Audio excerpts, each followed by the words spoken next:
Көз мезгілі. Айнала сары қызғылт болып жатқан жапырақтар.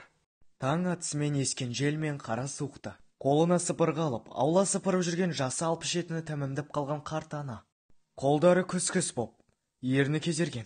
Ауырған белі мен тізесіне қарамай, осы бір күнделікті үйдің күйбең тірлігін жалғыз өзі атқарып келе жатқанына да 7 жылдың жүзі болды. Өзінен тараған 2 қыз, жалғыз ұл бар. Қыздары тұрмыс құрғанша аналарының қолын жылы суға малып келген. Дегенмен қыз жат жұрттық деген бар. 2 қызы қияға қонып, ұядан шыққаны әлде қашан. Өзге үйдің түтінін түтету үшін, өз өскен өлкесін қимай тастап, өзіне бейтаныс ортаға кете барды. Бұл да бір өмірдің заңдылығы. Қыз өз ыстық ұясына қонақ болып қалады. Өмірлік серігі осыдан 10 жыл бұрын дүниеден өткен. Жалғыз әрі кенже ұлы да бетінен қақпай бар жағдайын жасап өсірді. Әкесінен айырылған ұл анасының тәрбиесіне көне бермейді. Сыртта жүру, көше кезуді әдетке айналдырған ұлы бір күні басын тасқа соғады. Оқиға былай орын алған болатын. Күнделікті өзінің жолдастарымен бірге көше кезіп, кештетіп шыққан Берік сол күні аздап масайрап қалады. Әдеттегідей жанында 2 жігіт бар. Үйіне қайтар жолда өтіп бара жатқан ару бойжеткенді көрген жолдастары қызға қырыңдай тисе бастайды. «О, кештетіп қайда жүрсің, сұлу бикеш?» десе біреуі. «Түнгі бикеште», дейді екіншісі. Қойсаңдаршы жігіттер, деп күлуде Берік. Екеуі әлгі қыздың 2 жағынан шығып алған. Қыздың қас-қабағына қарамаған олар оны шетке шығарып алды. Берік те оның сұлулығына тамсанып, нәпсісін жия алмады. Қарсылық білдіргеніне қарамастан, үшеуі ойына келгенді жасап, бойжеткенді қыздың өмірінен қош айтқызды. Ертесіне есін жия алмай ұйқыда жатқан оны қыздың ағасы үйіне келіп соққы қалды. Қалған 2 жолдасы қашып кеткен. Бар кінә осы Беріктің мойнына аударылып қала берді. Ішкіліктің арты жақсылыққа апармаған ол өзіне бейтаныс жолдастармен бірге зорлық көрсеткен бойжеткенмен бас қосуға мәжбүр болады. Бұл да анасының көз жасына қарап шығарған шешімі еді. Әйтпесе 10 жылдар қалап кете баратын еді. Беріктің осы бір қателігі өзіне сабақ болады. Сол уақыттан бастап ішкілікті біраз уақытқа тастайды. Өзінің жолдастармен бірге жасаған зорлық көрсеткен қыз өзінің әйелі болып босағасын аттаған алғашқы күні болатын. Екеуі бір бөлмеде отыр. «Мен не десем екен, енді екеуміз отбасы құрған соң бір-бірімізді сыйлап түсіну керекпіз. Айтқанда есіміңді сұрамаппын ғой», дейді Берік. «Сыйластық, түсіністік?» Сайраға зәбір көрсетпей тұрып, «Сыйластық қайда? Түсіністік таныттың ба сол күні?» деп Берікке баж ете қалды. Сол кезде Сайра жүрегі өшпенділік пен жек көрушілікке тола, көздерінен от болып қызып тұрған кекті көрген. Берік келіншегінің аты Сайра екенін осылай біліп алған еді. Айтуға сөз таппай басы салбыраған Берік үндемей төсектің шетіне жайғасты. Оны көрген Сайра: «Түк болмағандай бір бөлмеде жатқаның аздай, бір төсекте жатамын дегенің қайсасқаның? Тұрғане, еденге жат» деп тістенді. Оның өзі деген ашу-ызасын көрген Берік жаймен ғана еденге көрпе салып сол жерде ұйықтады. 2-ші күні түнімен өмірдің алғашқы рет мамық төсектен түскен Берік арқасы ауырып белін жаза алмай тұрды. «Арқамай, қатты ауырып тұр ғой, өтініш кішкене уқалап жіберші» деген ол Сайраға арқасымен қарап отыра қалды. Осы кезде ашуға булыққан Берік оны соққыға алады. Таң атысымен айқай-шу шыққан соң бөлмесіне кіруге мәжбүр болған анасы әрең дегенде ажыратып алған еді. Іс онымен біткен жоқ. Сайра көгерген көзімен үйіне жылап барды. Оны көрген ағалары келіп Берікті аямастан төбелеп кетті. Жылап аяғына оралған анасына да қарамады. Осы кезден соң Берік әйеліне қол көтеруге жүрегі дауалмай қалған еді. Амалсыз әйелінің ырқына көнген Берік оның аш салақанында, жұмса жұдырығында болады. 6 ай бойы қасына жолатпаған Сайраны ішкілікке тойып келген Берік төсекке күшпен тартқан болатын. Осы сәттен соң оның аяғы ауырлап, дүниеге шекесі торсықтай ұрыла келеді. Қуанышы қойнына симаған тойлаған Берік бұл жолы да асыра сілтеп қояды. Осылай оның ішуі жиілей бастайды. Үйінде не болып, не қойып жатқанын білмейтін келін болып түскен Сайра енесі Мәрияға сол күннен бастап сыйластық танытпады. Келінімен сыр тартқысы келіп жанына келген ол: «Айналайын қызым, болған іске қатты өкінемін. Алайда тағдыр пешенеңе бергенді көрмей көрге кірмейсің деген бар ғой. Менің де сен сияқты 2 қызым бар. Сені өз қызымдай көргім келеді» дейді Мәрия. «Болған іске қатты өкінемін дейсің бе? Бұл жағдай сенің берген кері тәрбиеңнің жемісі. Өз қызыңа зорлық жасалса, жайбарақат осылай сөйлейтін бе едің?» деген Сайра енесіне зіркілдеді. «Сенің айтқаның дұрыс та шығар. Әкесі өмірден өткелі Берік мені тыңдамай, осылай көше кезіп кейде мас болып та келетін. Кешірші мені, қызым-ау. Тас түскен жеріне ауыр деген. Сенің ренішің орынды» деп жылап жібереді. «Өзің де біліп тұр екенсің ғой кінәңді», дейді Сайра. кешірім өтінемін, деген Мария жаулығымен көз жасын сүртіп, оны құшақтағысы келді. Алайда Сайра бар күшімен оны итеріп жіберді. Орнынан сүйретіліп тұрған Мария үндемей бөлмесіне кіріп кетеді. Екінші күні, әлгі баласы оны ұрған күн.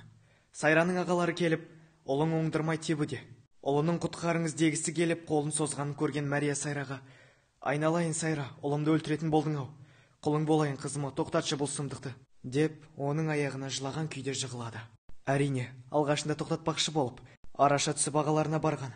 Олар кәрі екенсің демей оны итеріп, таяқтың ұшы Марияға тиген. Олардан үміт болмаған соң осы келіне жалбыранған басқа амалы қалмаған. Өзінің аяғына шыбын жаны шырқырап, жалынып жығылғанын көрген Сайра: «Солай де, ендеше балаң аман қалсын десең, мен не айтсам соны орындайсың. Дәл қазірден бастап бұл үйдің тірлігін өз қолыңа аласың», деп талап қояды. «Не айтсаң да жасаймын, тек ұлымды құтқаршы. Ағаларыңнан арашылап қалшы», деген Мария келінің аяғына құшақтады. Осы сөзді естіген Сайра ағаларына: «Жарайды, ол өз қайтесін түсінген шығар. Оны қоя беріңіздер», дейді. «Мақұл қарындасым, сенің бір ауыз сөзің. Егер де бұл жағдай қайталанса, оны аман қалдырмаймыз», дейді. Ал екінші ағасы Берікті орнынан тұрғызып, жағасынан ұстап тұрып: «Қарындасымның бір тал шашын жерге түсіретін болсаң, мына өмірге келгеніңе өкінесің», дейді. Солай екеуі үйіне кетеді. Бет аузы қан жоса болып, көгері бісіп кеткен Берікті анасы жетектеп алып жуындырады. Оны көрген Сайра қарқылдап күлуде. «Кішкентай баланы күтіп баққандай болдың ғой тегі. Осы да жетеді. Бар да, шайды дайында», деп тапсырады. Анасына қол секілді қарағанын көрген Берік жұдырығын түйіп тұр. Оған анасы: «Сабыр сақта балам, қазір ғана жеген таяғыңды тағы да дәмін көргің келмесе, тыныштал. Ештеңе етпейді», дейді. Шай қойып келінін шақыруда. «Сайра, қызым, келе ғой, шай дайын болды», дейді. Керіліп, созылып үстелге жайғасқан Сайра тырнақ астынан кіріздей бастайды. «Тым аппақ етіп жібергенсің, мынаны төкте, қайтадан демде шайыңды», дейді Сайра. Өзі енесі отыратын орында, ал Мария келін ұқсап төменгі жақта отыр. Келін айтқандай шай демдеп береді. Түс қайта көршілер құтты болсын айтып келгенде ғана амалсыз өзі дайындап шай құятын. Арада 3 күн өткенде екі қызы үйіне келеді.